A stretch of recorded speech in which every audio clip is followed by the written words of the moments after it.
Today, remembering 9/11, the LA health director says the quiet part out loud about the coronavirus, and the NFL has officially begun, but not without controversy. We will get to all that and more, and it starts right now.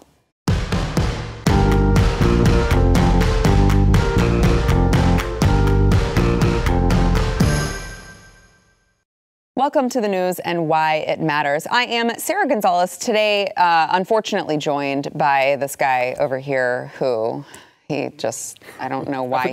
I wanted to wear this for you. An Eagle sweatshirt you wanted to wear. Does it say Eagles? I just saw the flag. Oh, That's really? It was American just flag. You being patriotic. Yes, 9/11, patriotic flag. Yeah, Stu Bergier. Thank you. Stu Does America. And you can find it somewhere. I don't know where. I guess BlazeTV or whatever. Also joined, I'm sure he's like, why did I come on this show? His first time on the show, Steve Krakauer. He is with Fourth Watch Media. But he also has just had a huge announcement. He will also be joining Megyn Kelly's new podcast as the executive producer of that. Yes, thank you very much. I'm a little bit overdressed, but happy to be here. You're usually not overdressed, I got to tell you. So we're dealing with this guy over here who's just trying to troll me. And I'm super pregnant and only fit into like 3 things right now. So usually you're right on par for how we dress. I'm not pregnant and I can only fit into 3 things. So that's much worse. All right. So I want to get to the headlines of the day, but, you know, I think it's important. It is 9/11 and what's it been, 19 years? And that's incredible when you think about how long it's been since the towers fell. But I just kind of want to get your thoughts, gentlemen, kind of a reflection on how far we've come, because, you know, at the beginning of, right after this happened, September 12th, September 13th, we seemed to all be in agreement that the country needed to be united in times of crisis, in times like this. And it feels a whole lot like we've kind of gone the other way. And, you know, you look at all of this. I know those of you who are watching on television, you know, we see this footage every year and it doesn't get any easier to watch. But it feels a whole lot like, you know, at that point we were banding together to overcome terrorists who were trying to destroy our country. And 19 years later, it feels a whole lot like we don't need the terrorists because we're just kind of doing it to ourselves at this point. And I don't mean to be a pessimist, but it felt like we learned something for a little while. Yeah. And at some point, we kind of lost sight of it. It's really true. And you go back and you think about the specifics of that uniting, right? You had a time where everyone was going to church. Everyone was praying. It was very common to see people praying publicly and talking about it publicly. Now, whenever we have a tragedy, it's, well, thoughts and prayers are not enough. You know, we hear that all the time. Yeah. You go back to the police. I mean, the police, people were buying NYPD shirts all over America and wearing them out and proudly supporting the police. Now we're in defund the police. It's like the good side of the argument, and the bad side, we're hitting them with rocks and bottles and you know, Captain America discs in the back of the head. You know, all these terrible attacks on police, and we have the vice presidential candidate for the Democrats who is out there actively raising money to bail people out of prison or jail who have done that. And the one that I think is really crazy is just the political divide. You know, look, George Bush was always hated by the media. There was always Clinton was always hated by the Republicans. The divide's always been there. But I always find this to be the most fascinating stat in the world. On September 22nd, George W. Bush hit 84% in approval rating. That's incredible. Among Democrats. Wow. Among Democrats. Can you imagine? I mean, it would have been incredible overall. Yeah, right. Oh, yeah. I was waiting for that. Yeah, he was at something like 92 or 93% overall, but 84% among Democrats. Can you imagine any circumstance which Donald Trump could clear 50% among Democrats? I can't imagine any circumstance. No. He could cure cancer, he could cure Alzheimer's, he could cure every disease we know of, and the next day, Kamala Harris would be up there. I don't trust Donald Trump's cures of Alzheimer's. There is no way that could happen today. It seems like a foreign, not even a foreign country, a foreign planet. Yeah. I think even a generic Republican couldn't get 50% from Democrats, I would say at this point. I honestly, you talk about the NYPD hats and the FDNY hats, and really just somehow in the 19 years since, patriotism has become somewhat controversial, at the very least controversial, if not, you know, there's probably, you know, think pieces being written about how, you know, patriotism is actually racist or something, you know. Honestly, like the leap that's gone, and you know, I don't know. It hasn't been just in the last 3 years. It seems like it's been this gradual progression over the last 19 years. But certainly a major change in the idea of what it means to be united as a country has somehow been turned to become a negative thing, which is kind of shocking. Yeah. So 19 years. So you've got an entire generation of kids who, well, let's say, okay, so 19, if you were born 19 years ago, obviously you missed it. But how old do you think you would have had to have been to grasp the concept? I mean, you're talking, what, 8? 10, maybe? Probably realistically. So even children who 19 years ago were 5, 6, 7 years old, I still don't think that they would have grasped what was actually happening. And it just makes you wonder, you know, you have these college age, I wanted to call them children, but that would have made me sound really old. But then I just told you all that I was going to say it anyway, so I still sound old. But, you know, you've got these young adults who are growing up, and they just have no perspective on how bad things can get when it comes to, you know, foreign terrorism. And I just wonder, I don't want it, but I wonder if they're not going to have that until something else happens.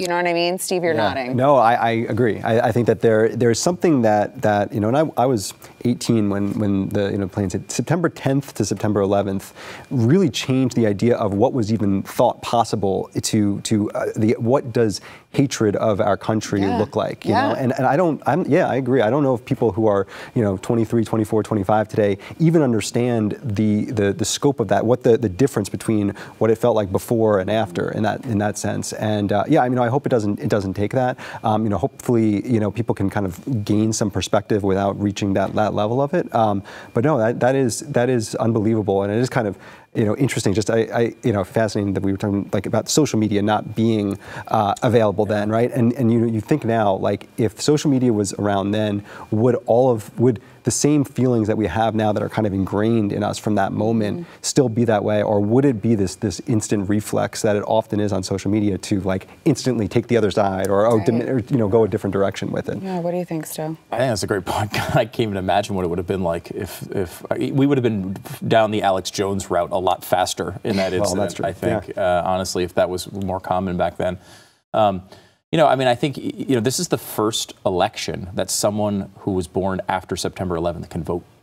And that is crazy to think about. That, you know, because I remember thinking, you know, like people who were born and didn't really experience, for example, the breadth of the Soviet Union and the influence that it had around the world, have no concept of, like, when we talk about communism being bad. Like, you see all these young, you know, people who are at, you know, they're at these protests and stuff, and they're advocating for socialist principles. And it's like, you know, it's all textbook to them, right? Like, there's a couple of countries out there, and they never did it right. But, you know, when you were in the middle of a Cold War and you actually saw what was happening all across the world, it was a lot easier to internalize. That's now, I think, gone for a lot of people for September 11th as well.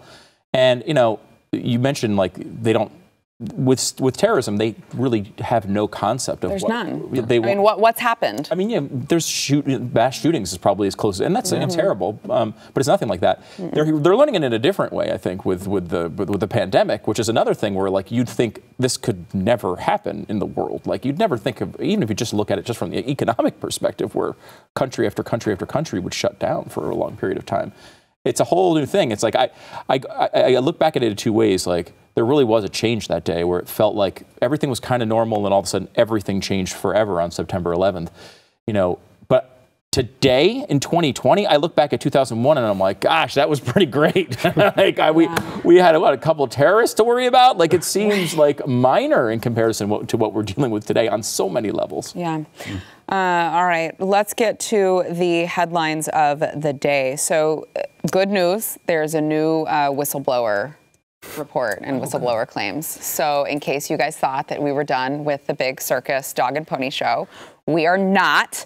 Apparently, the former head of the intelligence branch within the Department of Homeland Security, Brian Murphy, filed a complaint this week alleging top officials at the department wanted to alter intelligence briefings to remove findings on Russia and white supremacists. Now, Brian Murphy says that this was done to appease, of course, President Trump.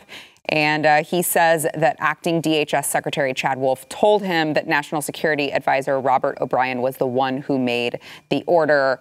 O'Brien denies these allegations. You know, it sounds like it's a bunch of more he said, she said, and if that wasn't good enough, Adam Schiff is leading this charge. So what could possibly go wrong? This just feels like go right. This just feels like I feel like we're perpetually stuck in the movie Groundhog's Day about every single subject you could possibly imagine this year. At least that was funny.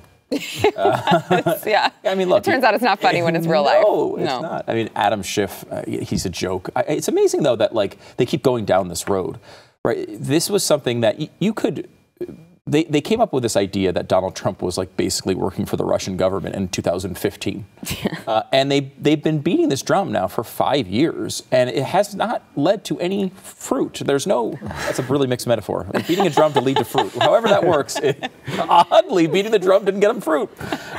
It has not been a fruitful journey for the Democrats, right? This has been something where I don't think this has hurt Trump in any way. You look at his approval rating, it really only moves in massive circumstances. You know what I mean? It moved a little north initially for the coronavirus, then a little bit south. The same thing with, like, Charlottesville. Only the biggest stories will move this guy's approval rating at all. Mueller didn't do anything. If anything, it helped him. Right. I mean, you mentioned Groundhog Day. It feels almost there's like this Mad Libs quality to it. It's like, all right, we're just going to replace this. Okay, it's a whistleblower. Now it's in this department. It's with this person. It's, you know, it's honestly, and none, all of it and just rendered meaningless. I mean, especially when you have a media that you know, by design, moves so quickly from one story to the other. And you know, it feels like the kind of thing where Donald Trump sends a tweet about, I don't know, the NFL or something like we're about to talk about, and all of a sudden, you know, everyone just like, you know, moves to the next, you know, squirrel and moves to the next acorn. So yeah, I can't imagine that there's going to be, but I would say this is certainly a precursor for what the next 6 weeks feel like they're going to be, which is just week after week of the next, you know, let's try this. The seventh level of hell. I gotta tell you, I picked a good time to be on maternity leave. Whenever that happens, I'm just going to exit and let you guys take over and have to deal with the daily Thanks a lot. grind. All right, we've got more coming up. First, we want to thank our sponsor, Rough Greens. So, all right, let's ask you a question here really quickly. If all you ever ate was celery, how healthy do you think you would be? Well, I would say that that's all Stu eats because he's a vegetarian, but he's like not the vegetarian that likes vegetables. No, pizza is a vegetable in my world. That's not how it works. I'm against your scientific consensus. I can't even tell. I know that I'm supposed to read an ad for Rough Greens, but I can't. I just have to say really quickly, I was really taken aback when I heard that Stu was a vegetarian, because every time I was like, this is awesome. I'm on a show now with this guy who also loves vegetables, so I'd come on and try to talk about our favorite vegetables, and he's like, I hate all of those things. I just like the fact that you got excited that you wanted to talk to me about your favorite vegetables. Like, who does that? So, me, apparently. But we're here to talk about your dog getting their proper nutrition from all of the veggies and all of the good stuff that, you know, you're not going to feed your dog. Your kids don't eat it, your dogs don't eat it, especially if they're eating the dry dog food, which that's what we buy our dogs, right? We go to this Petco or PetSmart or whatever, and we buy the dry dog food. Well, they've actually killed all of the good stuff, all of the vitamins, the minerals, the antioxidants, the probiotics, all of the stuff that your dog needs to thrive and live a healthy, long life. They're killing that in the process of giving it a long shelf life. But here's a way you can add it back into their diet so they can be as healthy as Stu is when he eats all his that. These poor dogs. When he eats all his vegetables. It is a supplement that you sprinkle it on top of that dry dog food, and it's going to put all of those things back into your dog's diet. It will promote a happy and healthier lifestyle. Your dog's also going to love it. Mine does. I know Stu's does as well.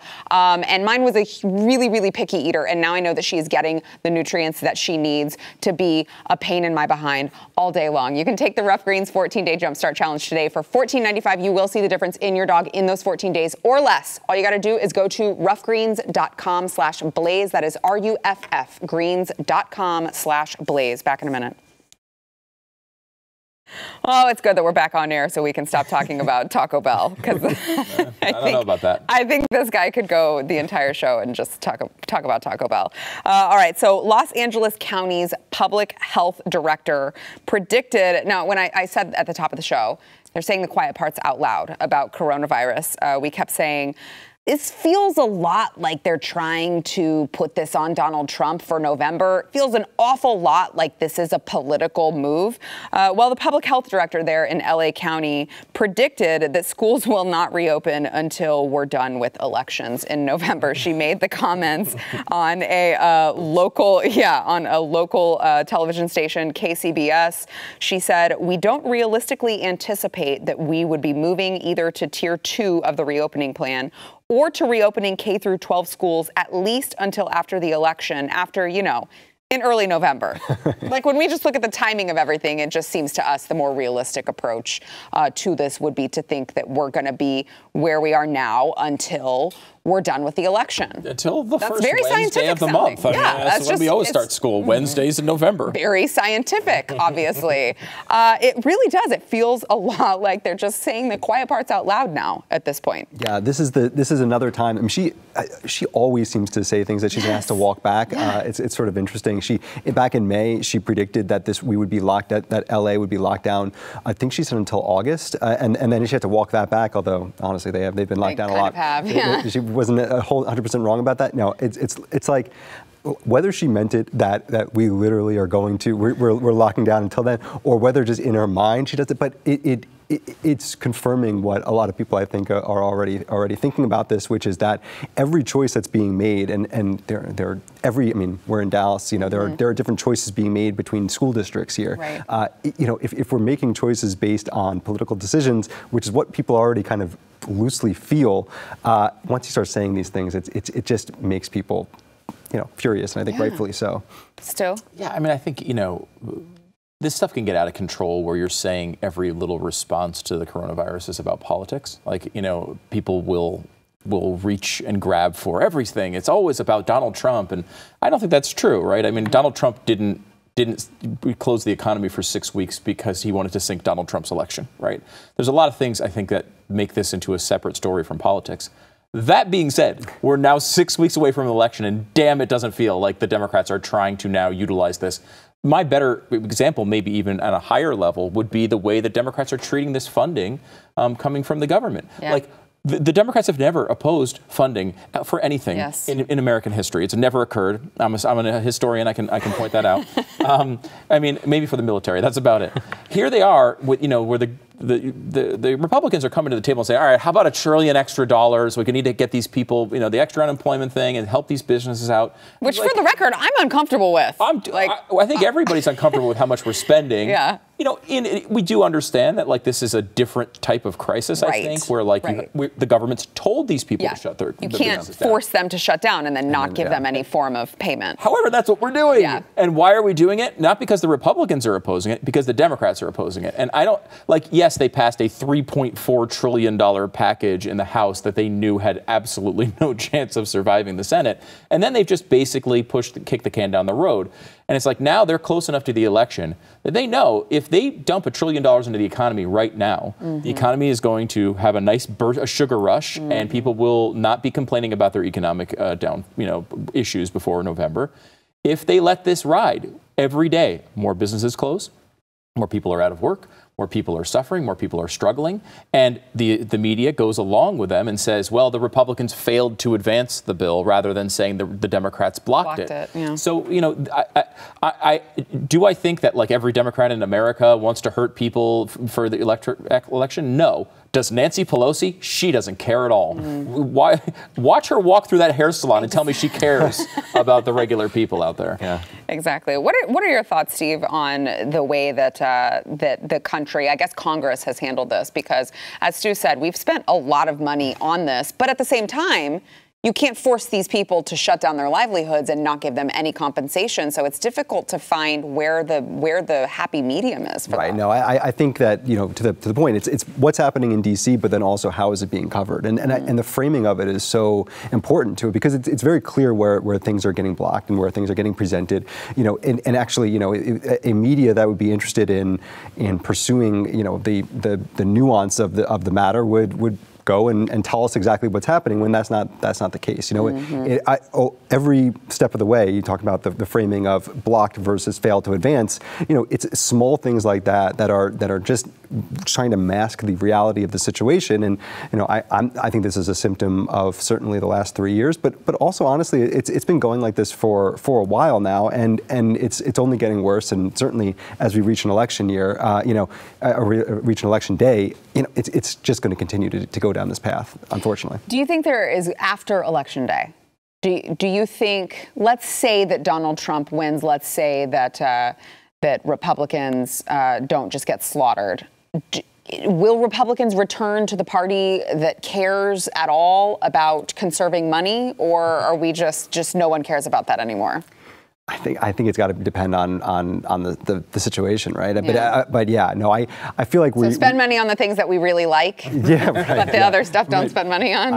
It's we've gone down this path here, and I'm not sure where things kind of net out party wise. Yeah. But I do think that if Donald Trump is reelected, we are going to see the response from I think one side in particular, and I would say, the Democratic response, I think there's going to be a large sense of just panic there. And, I think there's going to be a lot more of that's going to be super notable about how that happens, how the media frames that the scenario, that the realization that we've got 4 more years of this, that's going to really stand out. And I think, maybe draw some conclusions from that, but yeah. Yeah, I mean, it's true. It's like Trump Trump, I don't think they've really considered Trump winning. I don't think that's really... Again, second time in a row. Yeah, second time. I mean, I think there's that nagging thing in the back of them. Remember, this happened last time. We were here before. Like, they're getting that weird deja vu, and they're freaking out for that. But I don't think they really consider that this is going to last more than 4 years. And, look, Trump has done a lot of good things. We've discussed him here many, many times. There's a lot that I like about Trump. He doesn't care about spending at all. Like, I mean, he really legitimately just doesn't care. It's not a priority for him at all. He didn't run on it as a priority. Right. He ran, like, we went over this with Social Security this week. The Democrats' new tactic is to say that Donald Trump wants to cancel Social Security, which is the most insane thing. Like, he won the primary against people like Cruz and Rand Paul by saying, I'm never going to touch Social Security no matter what. He wants to cut a tax and change the funding structure, and they're trying to essentially scare seniors to vote for Joe Biden because of that. There's no evidence, though. I mean, one of the real criticism I think you can have of Trump, at least as a conservative, is to say that he really hasn't attempted to control spending. The COVID thing is somewhat out of his control, and I think you could excuse at least a good chunk of that because of the circumstances. But when it comes to spending as a whole, it's just not been a priority. The idea that he's going to shut off Social Security is just completely, he wouldn't be able to do it anyway, but it's also just completely insane. Yeah, you mentioned veggies. It's like, we are not in the eat your veggies presidency right now. This is like, candy egg. Let's all, that's the way to get, to turn people towards your side in some ways. But no, I don't think there's a lot of, principled veggie eating happening necessarily. Well, Stu would know a lot about that. Sure. Before we go, I was just reading before we came on set that Dr. Fauci had given some interview. I don't know if it was included with the interview where he said Trump didn't deviate from, what he told the public or what we talked about in private. But he's made a comment about once there's a vaccine, I still think you're still going to be needing to wear the mask, inside a movie theater for at least a year.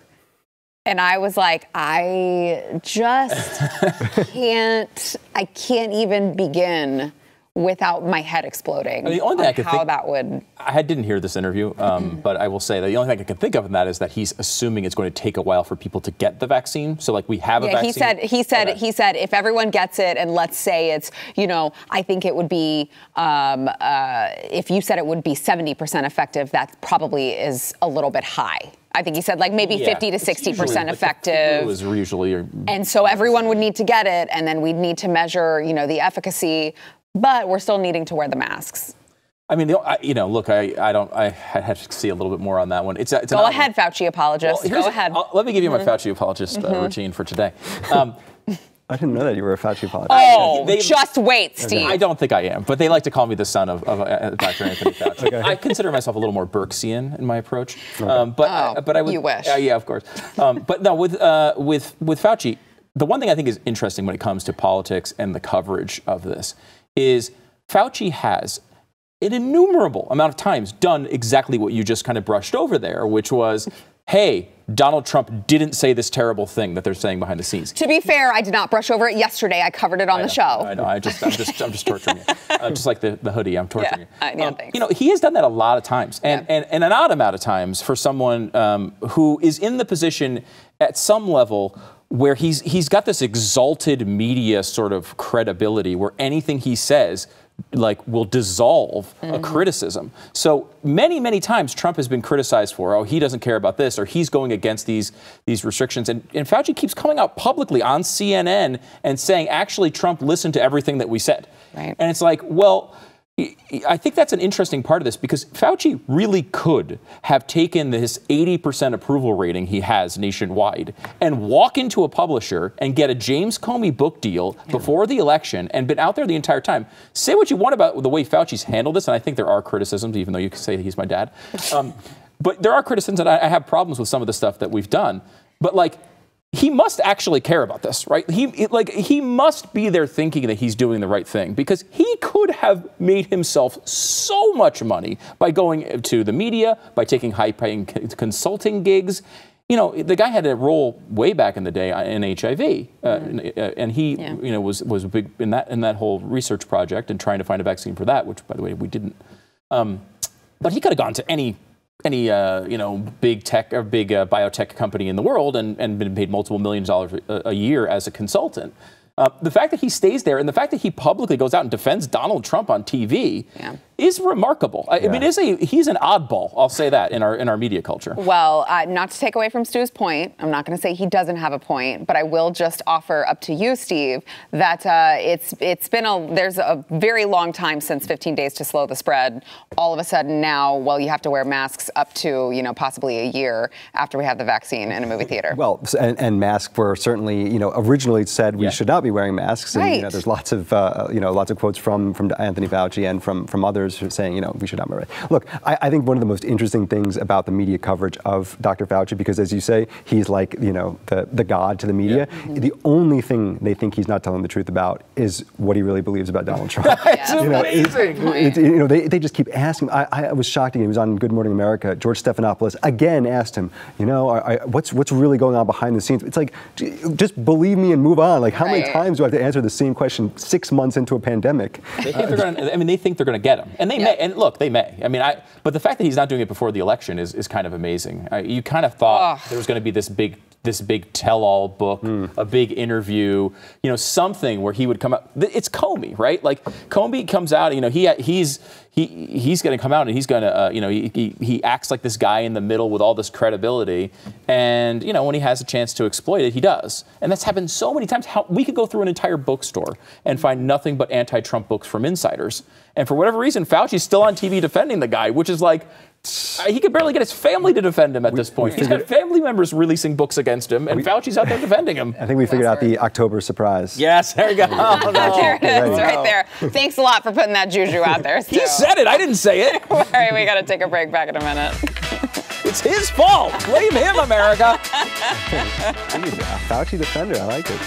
Again, I'm fine.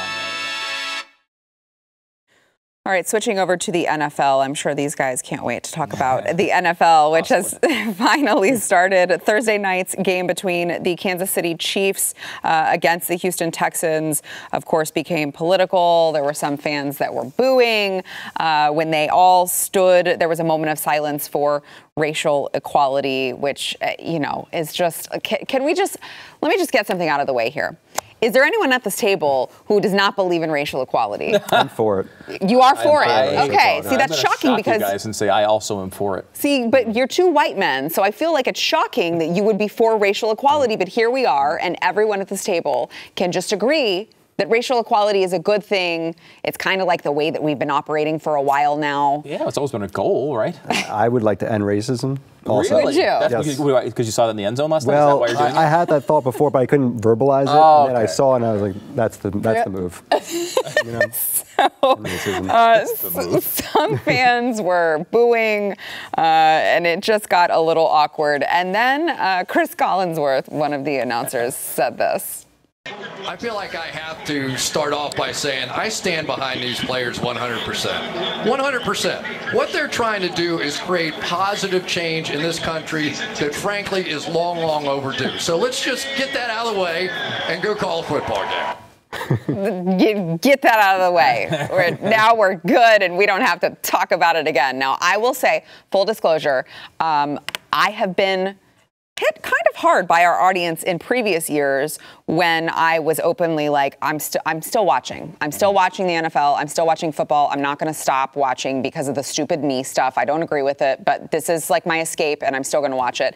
And this year, I can't do it. I'm not going to try to explain to my son why there's these messages in the end zone. I don't want to deal with the insufferable commercials in between. And so I did not watch it. So I didn't watch it. So you guys need to give us the lowdown on how insufferable it was. You can spread your hate from Sarah to me instead. Yes. I will continue to watch it. With your stupid sweatshirt. Yes, I really legitimately don't care what athletes think about any of these issues. So I don't go to the NFL to learn about racism. See, I don't care, but I don't want my kid watching it and getting these thoughts of like, oh, America's a racist country. Yeah, I hate the idea that we're going to teach people kids racism is you know, we covered this book, Anti-Racist Baby by Ibram Kendi this week. That's in Target.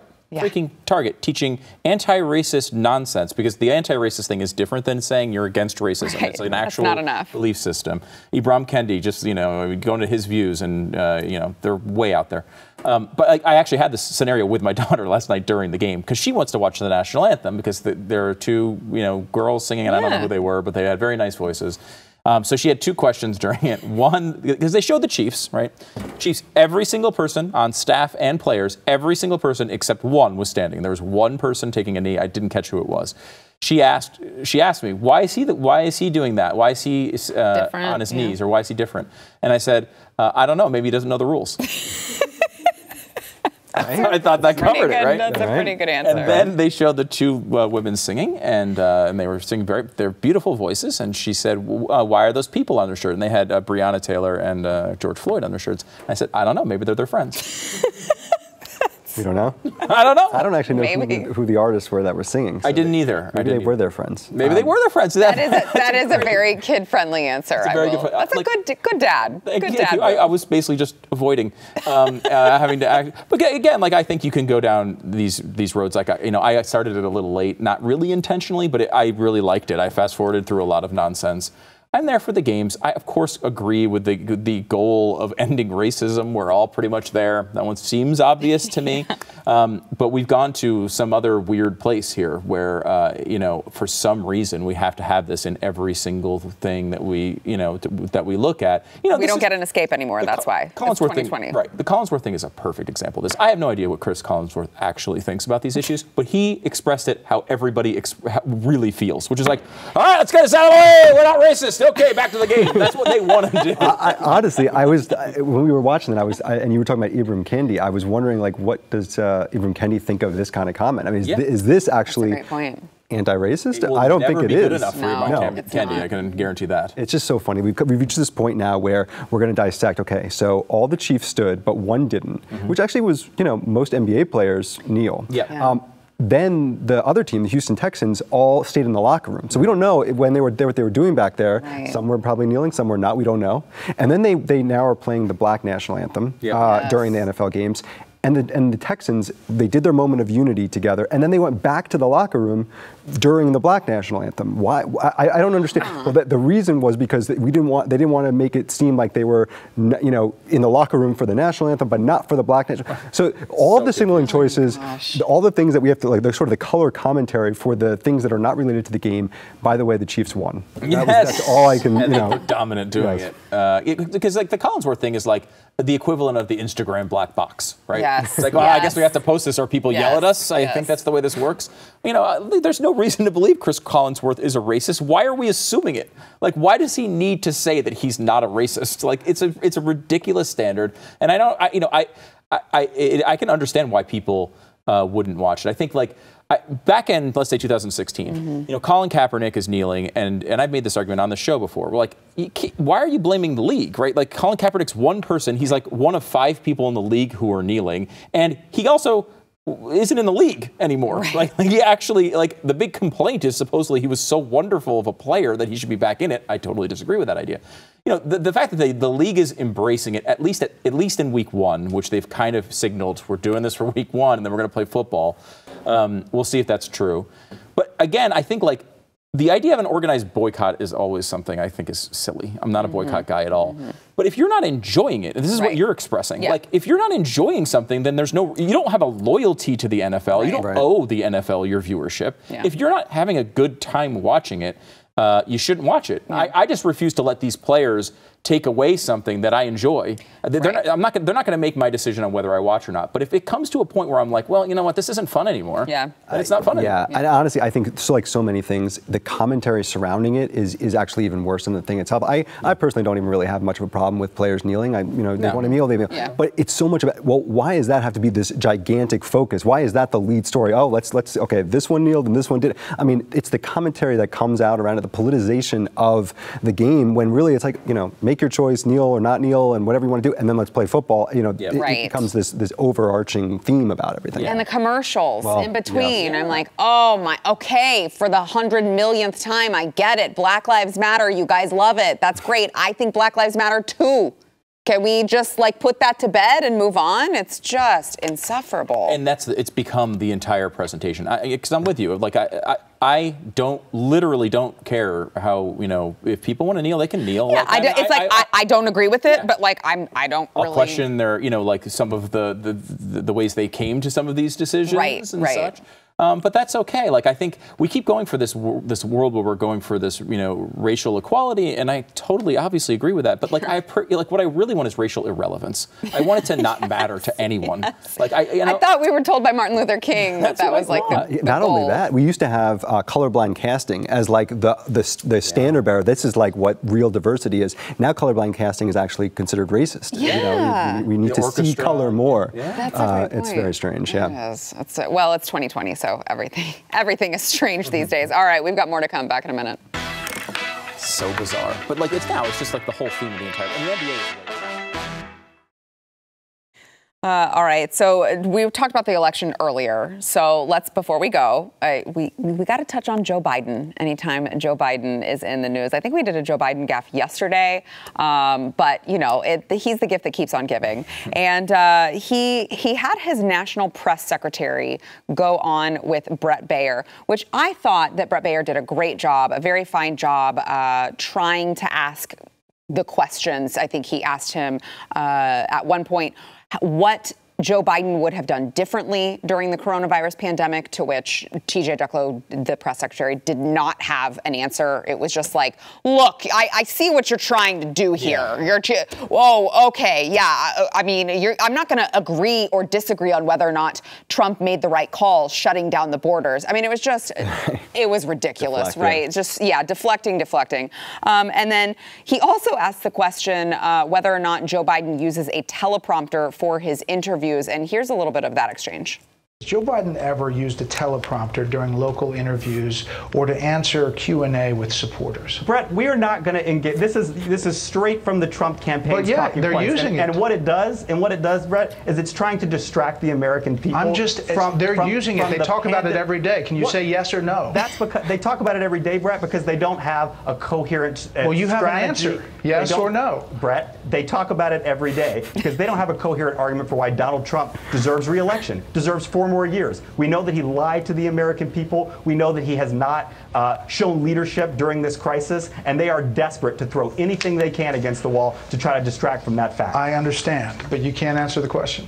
Brett, I am not going to allow the Trump campaign to funnel their questions through Fox News and get me to respond to that. Oh, man. Steve, I think it was Megyn that I saw who had responded to this, but it's just like, if this guy thinks that everyone doesn't see what he's doing, he's crazy, because it's very obvious what this guy's doing. It almost sounds like he's calling him the enemy of the people, the way he's describing the media this situation. Honestly, this whole attack the messenger thing.